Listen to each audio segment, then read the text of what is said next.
Talaga namang nadamay na din ang ina ng kapamilya actress na si Andrea Brillantes sa hiwalayan nga ng Katniel or si Catherine Bernardo at si Daniel Padilla. At hindi naman ito pinalampas. Narito nga ang buong detalye, alamin natin ito.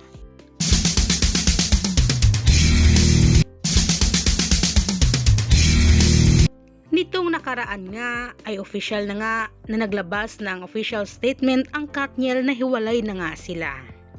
Kaya naman sobrang lungkot ng mga fans or ng mga taong sumusubaybay at nagmamahal nga sa kanila.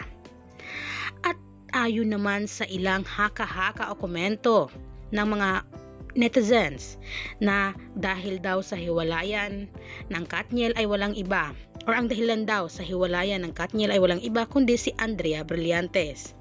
Kaya naman ngayon sa naging post ng ina ni Andrea Brillantes sa isang netizen nga ang napakomento at tila ba question kung paano pinalaki si Andrea Brillantes, kaya naman hindi ito pinalampas ng ina ng aktres na si Andrea Brillantes. Sabi kasi sa komento ng isang netizen, paano mo kaya pinalaki si Andrea, no?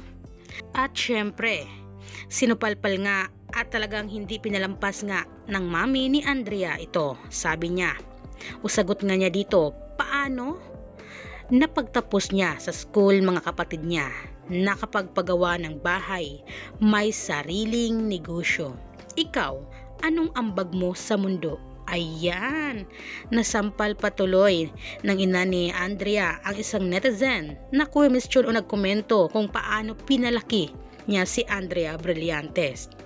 Guys, talagang mainit-init kasi ang usapan ngayon sa hiwalayan ng Katniel at talagang ilan nga sa mga netizens ay naniniwala na ang dahilan daw ng hiwalayan ng Katniel ay walang iba kundi si Andrea Brillantes. Kaya naman pati nanay ni Andrea ay dinamay na ng ilang netizens at napakomento at question ang pagpapalaki nito sa kanyang anak na si Andrea Brillantes. Kaya talaga namang hindi talaga umarami pa rin sa mga fans, lalong-lalo na rin sa mga netizens na nagmamahal ay hindi talaga basta-basta makakamove on nga sa hiwalayan ng Katniel.